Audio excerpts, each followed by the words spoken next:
You want to support Roland Martin Unfiltered? Be sure to join our Bring the Funk fan club. Every dollar that you give to us supports our daily digital show. There's only one daily digital show out here that keeps it black and keep it real as Roland Martin Unfiltered. By going to RolandMartinUnfiltered.com, you can make this possible. Let's talk about this here. So I saw this clip on social media, and it was, so LeBron James has this barbershop show on HBO, okay, part of his media company, Uninterrupted. And so there was a conversation with Lil Nas X, Kevin Hart, and others about Lil Nas X coming out gay. Roll a clip. And with all that early success, you felt it was important to make an announcement recently. He said it was gay, so what? Yeah, what's the point? So why did he feel that was necessary? It's not about who cares. That's actually my question. Why do you feel it was necessary to come out and say that? It's not that, like, it's, like, being forced. It's just, like, knowing, like, growing up, like, I'm grown up to hate this shit. I'm not supposed to ever like this. Hate what? Hate what? Homosexuality, gay people. Come on now. Why are you gonna If you're really from the hood, you know, like it's not some. So it's like for me, the cool dude with the song on top of everything to say this, any other time, like I'm doing this for attention in my eyes. But if you're doing this like while you're at the top, you know it's like for real. And it's like showing like it doesn't really like matter, I guess. Exactly, it doesn't. There it is.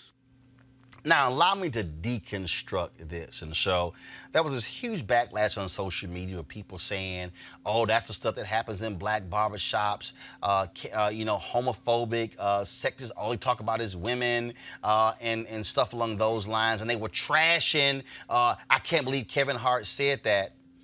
Okay, the point of the show is to have conversations that we don't have. See, it's a little idiotic to say, I'ma trash the people, I'ma trash Hart, I'ma trash the other guys who said, well, so what? Why'd you come out? Them saying that is what leads to Lil Nas X explaining why he did it. Mm-hmm. See, if everybody in the barbershop goes, oh man, that's so brave of you, that ain't real. Because in real life, we have real conversations. Right. See, what has also happened in this society is we have created this whole notion of black men as these wild, dangerous, angry, sadistic, crazy, outlandish individuals, as if beauty shops ain't talking about lesbians. How about that? See, we have created this dichotomy of black women of being so knowledgeable and accepting and loving and open, and black men as being haters and closed-minded, when the reality is you got black men who don't like gay people, you got black women who don't like gay people, and then you got people who say, let's actually have dialogue. Right. For a lot of folks out there who don't even understand, I've been in black barbershops. I've been in the barbershop where one cat said some bullshit and got checked by somebody else. Every time. And then somebody said, oh, damn, I didn't even know that. Come on, bro. Then you got the cat who think he knows what he's talking about, but he ain't Googled a damn thing ain't read nothing. That's right. But then he gets checked by the knowledgeable brother in the barbershop who does know stuff. Then you got the person in the barbershop who they think know a lot of stuff until somebody who actually has read some shit comes to the barbershop to get a haircut. Yes, sir. Yes, See, sir. I've been in that position. We all Well, have. you sitting there, Greg, you sitting there, Come on, and then bro. all of a sudden somebody sitting there talking, and you like, what, I ain't really trying to bust his ass. Come on. Well, I'm not done. But everything he's sitting there, you got to wait, Julian. This is a deconstruction. I'll let you know when you get to talk. Okay? You rolling. It's a deconstruction. So what happens, y'all, is I've been there where they run their mouth and you like, I ain't trying to say nothing. Because see, I'm gonna embarrass his ass if I say something. No question. But then he keep talking, then you go ahead and embarrass him. You gotta say something. We also talk and say, well, black men don't talk enough. That's what the hell they were doing. That's right. Mm-hmm. Okay? They then said, when Lil Nas said, come on, y'all from the hood, y'all know. You know what he it was is. saying, y'all know what the real deal is. Yeah. Let's not trip because these cameras are here. Right. So why do we sit here and trash them for being them and having a real conversation. We know why Lil Nas X came out, and he's right. Because he said, I grew up and it was bad. Here I am, big star. I can help somebody else who's going through the same situation. Because see, we all have understanding of what we do. I had somebody ask me and they said, when Caitlyn had her surgery, you talk about it? Nope. I said, that's personal. They didn't right. I said, I don't talk about personal stuff. They're like, what do you mean? I said, have you ever seen me talk about a celebrity who got married? Nope. Have you ever seen me talk about a celebrity who got divorced? Nope. Have you ever seen me talk about a celebrity who dating somebody? Nope. You ever seen me talk about a celebrity who had a baby? Nope. You know why? Because I don't give a damn. There are so many entertainment shows out there. If that's what you want, go watch those. I don't have the time for that. So my deal is, it ain't because Caitlyn went from a man to a woman. It's not because somebody gay. Found like when Robin Roberts came out. Okay. You do the story? No. Because that's your business. That's the standard that I have on the show, because if I start talking about all celebrity stuff, who's they dating, who they married to, who they now with, then guess what this becomes? A celebrity show. We have finite time, and we talk about stuff that's not covered elsewhere. But again, that's my news judgment. Now, I would be wrong if I discuss celebrity stuff, but I ain't want to discuss stuff that's where somebody who's gay came out. This is like, hold up, why you got a different standard?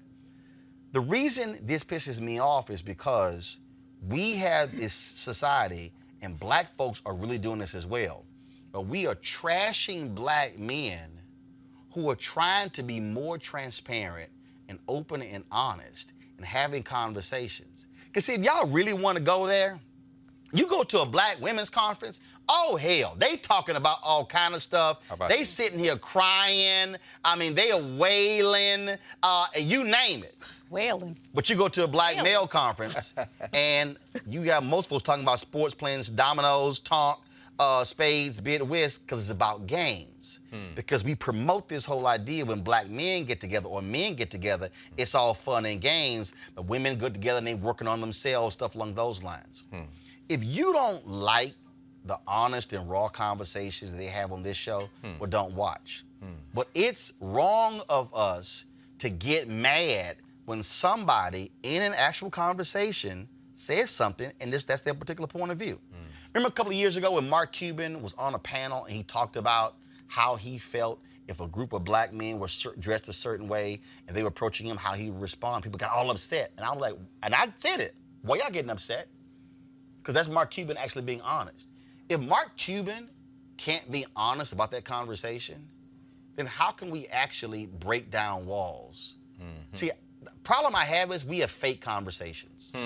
Oh, we have fake conversations. We have fake conversations on television. We have fake conversations on radio. Or people sit here and they don't really want to be honest, and you sitting there going, you know you full of shit. And you know you lying. Because what they're doing is they're playing to the audience because I don't want to come across as being a certain way.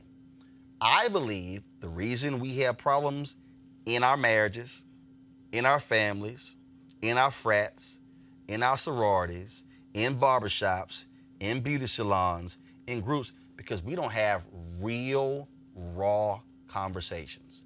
My last point in this deconstruction is why I feel this way, is I'm a life member of Alpha Phi Alpha, plays at Texas A&M Paul McCarn chapter, and we had brotherhoods. So we had a reunion one year, and so we went to this clubhouse of one of the undergraduate brothers.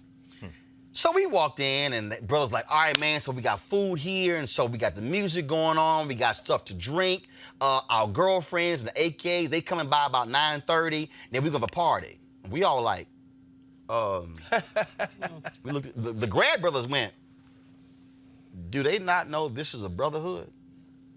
We were like, okay, turn the music off. Put the alcohol down. Call your girlfriends, tell them they ain't invited. Call them AKs, tell them they can't come over here. And these young brothers were like, what y'all doing? We said, we gonna teach y'all ass what a brotherhood is. See, a brotherhood, what we call it, is not a time we get together and play games. Right. A brotherhood is where we get together, close the door, and we have brotherly conversations. We were having this one conversation where brothers were talking about black on black crime. We were talking about, oh man, I couldn't kill another brother. Then we had one brother said, y'all all full of shit. He's like, well, he said, I will kill a man in a heartbeat. They were like, what? He said, I did when I was in Iraq. He said, one of us was going home in a body bag and it was not going to be me. He described killing a man, an Iraqi, with his bare hands. That totally changed our discussion on killing somebody else. Because we were talking about it in the abstract. He said, let's brought it for real. In that brotherhood, we had brothers who gave their lives to Christ. We had brothers who talked about their marriages disintegrating, brothers who talked about sexual addiction. Y'all, we didn't leave that brotherhood till 7 a.m. What is my point? When black men get together and have real conversations, That's right. transformative things happen. The problem with the television show is you get to see it and now you want to comment on it. That's right. I would rather have brothers say what they said and then we talk about it than not have a conversation. That's right. So for those of you who got a problem with what you heard, check yourself. What you should be saying is, thank goodness there's a TV show owned by LeBron James featuring black men having discussions that you ain't hearing other places, instead of you judging what somebody said in the conversation. That's right. My deconstruction on this ends. Now y'all can comment. You know, Roland, I sent you a text. You would be talking, you would just jump out, be the first one. We talking Yes, I about would. black men, this conversation. Because I Julian love want to go black men. first. Because Go I love ahead. black men, I love my brothers, and I. Oh, I'm gonna mess with you, but go ahead. All right. Yeah, you always messing with me. What's new? But the point is this. What are the point? We don't wail at our conferences, by the way. Yes, y'all do. No, we don't. Don't even front. First of all, my wife is an ordained minister, and look, y'all, I've been to women's conferences, and y'all wail. I've heard, matter of fact, hell, I was at the Chris Tucker golf tournament, Well, I and don't wail. there was a women's conference taking place at the same time. This sister was wailing. Okay, you No. saw one sister Let me be real wailing. clear, since you want to go there, y'all. She was wailing Lord. on her knees, Lord have mercy. on the ground. Lord have Wasn't nobody patting her on the back. No, watch she was this. in the corner. No, I ain't done. Come They on. was selling stuff. No. I'm letting her know. They was selling stuff. They were like, baby, go ahead and wail, do your thing. Right. But she was wailing. All right. Now you can go Now, ahead. you got You to- gonna tell me what I saw with my own You eyes. saw one sister wailing. They You in did the- not collectively wail. Guess That's what? not They the on point. YouTube, Facebook saying, yeah, we wail. Go I ahead. didn't see that Right. on my Facebook. But Somebody just text me. We do well. Okay, What Roland. that say, Greg? It says, we do well. Yeah, I Brothers know. well too. Brothers be well no, too. but the point is, I was Not watching. enough, but go ahead. I was watching, for a number of reasons, some of your previous programs, and being touched by the transparency in the conversations you were having with brothers. I think last week you had the brother who did the book Color Me Father. Yep. And before that you had the brother, your frat brother, Omari. Amari Hardwick. Yep. Oh, Yep. And I was watching those, trying to put together something that I'm working on.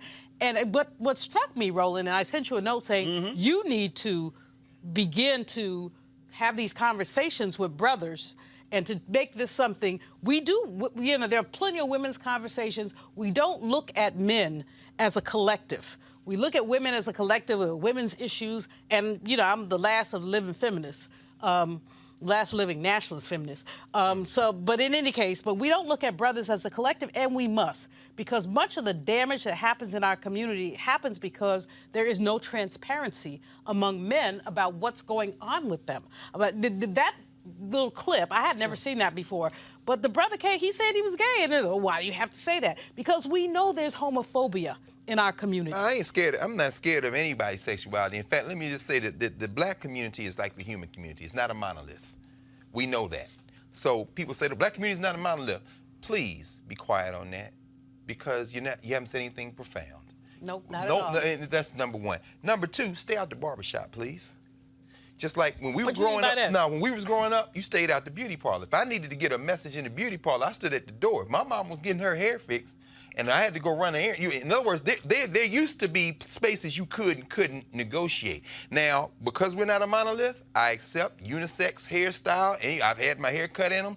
But when I want to have that unvarnished conversation, Roland, when you were talking, it was reminding me of that Richard Pryor joke. Richard Pryor said his daddy used to sit in the barbershop and wait for a Negro to make a mistake.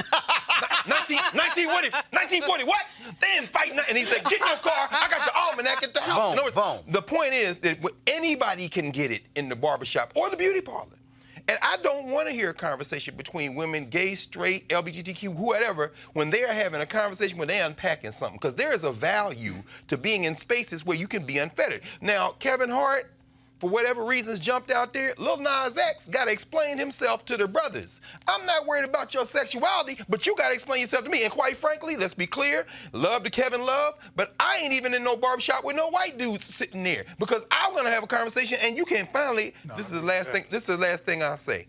I knew Super Black would say I agree with you on that one. No, I'm just saying. But go ahead. I'm going to play up. Because I know we got to go. Go man. ahead. I know it's your show, but you don't want to go too far. I guess what I'm saying is this. When you have spaces that are sacred to our people, those spaces are off limits if you're not ready to have that conversation.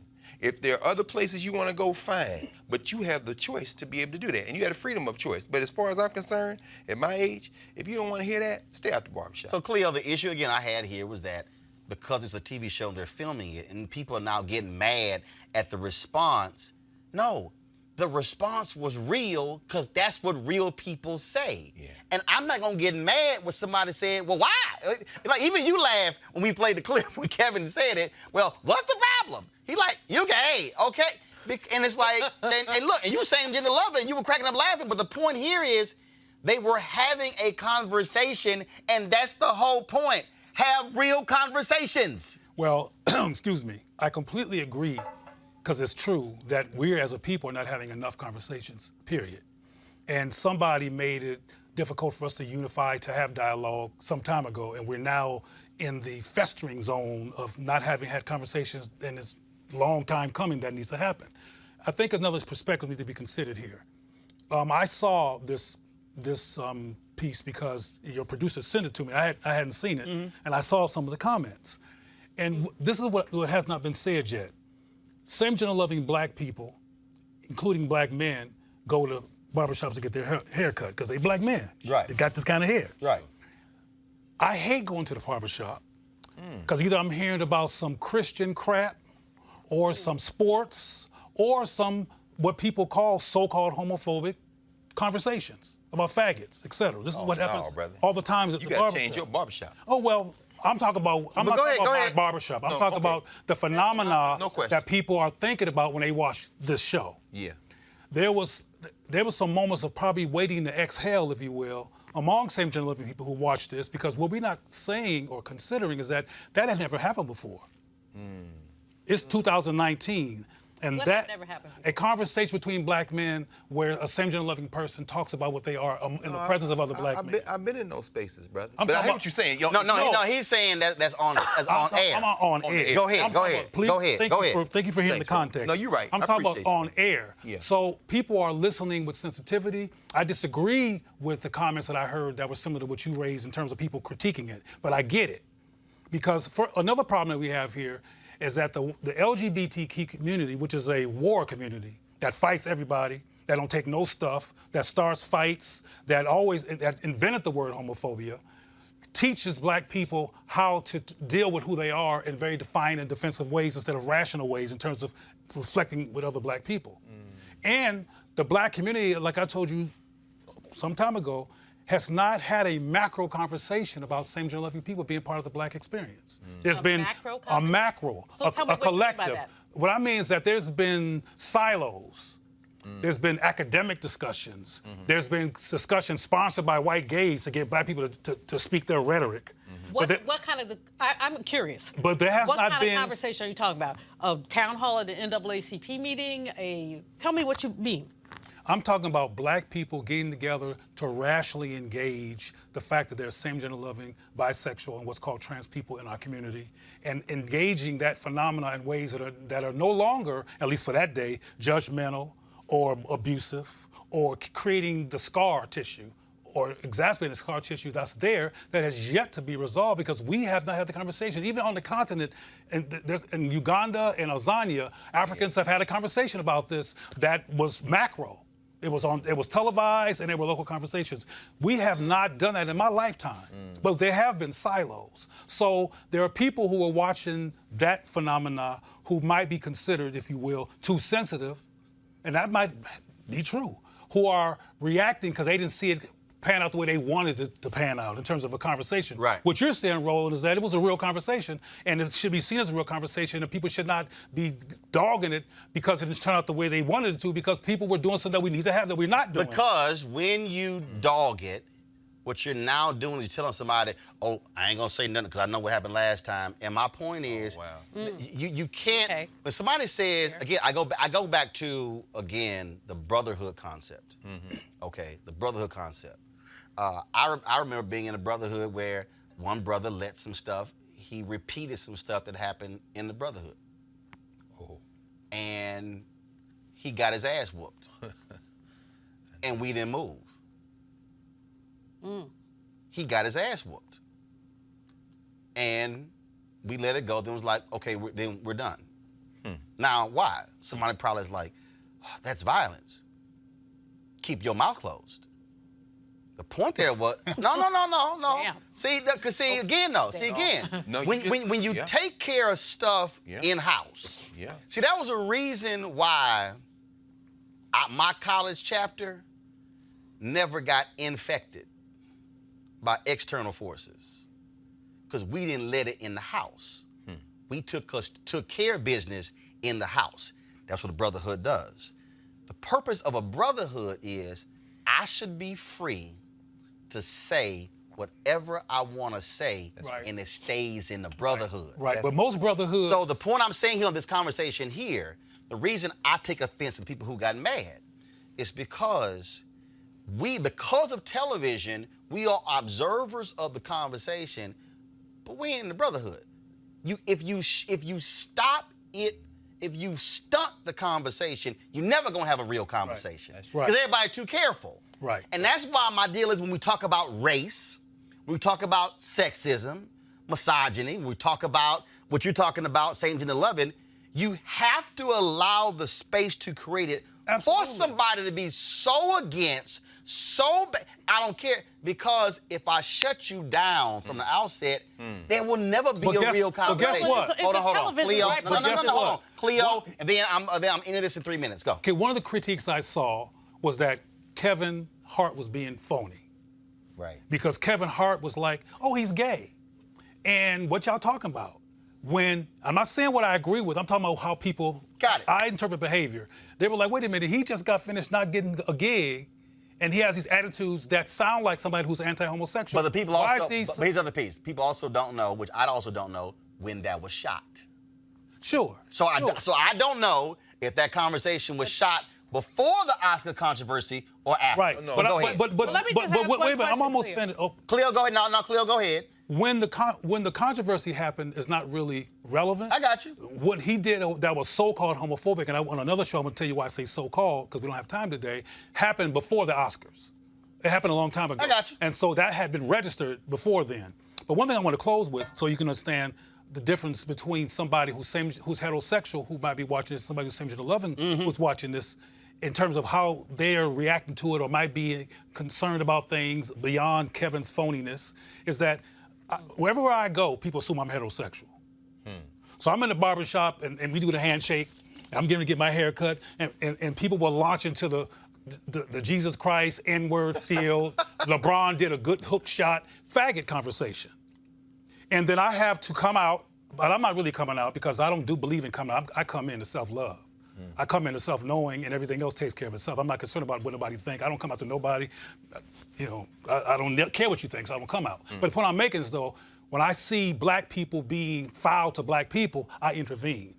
What happens? And I have to intervene a lot. How does that unfold when you do that? Oh, so we got time for this? Oh. Nope. No, we don't. But that's the big. But we're here's my gonna question. save that one. So hold on. Well, go ahead, Julian. You know, And literally, I got 120 seconds. the issue for me in this is you're talking about authenticity and fakeness, but is a television program the place where you expect to really see authenticity? Yeah, hold on. When you're desperate. Yes, hold on. You're desperate. Depending on what the show is. I don't expect authenticity with them damn Housewives show, which I never watch. Right. I don't watch reality television. Right. But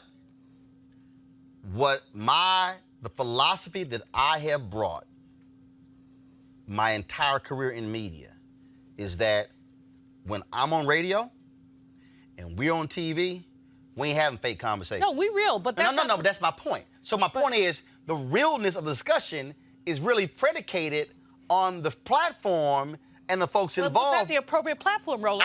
First of all, I don't watch the show every week. What I have seen clips, and what I've seen is they've had some real honest conversations on their show about some issues that are unsettling. There are people who've gotten upset that LeBron and some other cats, I believe, have used the N-word on the show in the conversation. And their deal is, because this is who we are and this is our conversation. The only point I'm saying is that I need people to understand you can't keep saying, man, keep it real. Right. And then get mad when folks keep it real. That's right. I agree with that. That's the most fundamental I agree issue. with that. And Absolutely. we can't tackle tough subjects in any community, but especially in the black community, if you don't allow people who might disagree vehemently to be there. I don't mind y'all, black conservatives are scared to death to come on my show. But here's the deal. I don't mind you being black conservative to come on my show. As long as you're not. I have one. No. I don't even use stupid. I have one rule. No. I have a very simple rule. Don't lie. Oh, well. Here's the deal. If you come on this show and lie, I'ma light your ass up. I don't allow lying. I don't allow. And if you make a mistake, Greg just said something, and I corrected him. Sure did. The thing is, And I've done it in the past. and here's why I do that. Because a person who's watching, That's right. I don't want somebody to say something. They like, well, Roland didn't say nothing, so it must be true. That's right. So I tell it, that's what I say. So I'm like, any black conservative, y'all are more than welcome to sit on this panel. But don't come here and lie. Then it's gonna be a problem. But we just gotta have these real conversations. All right, folks, back to our Roland Martin Unfiltered video in just one moment.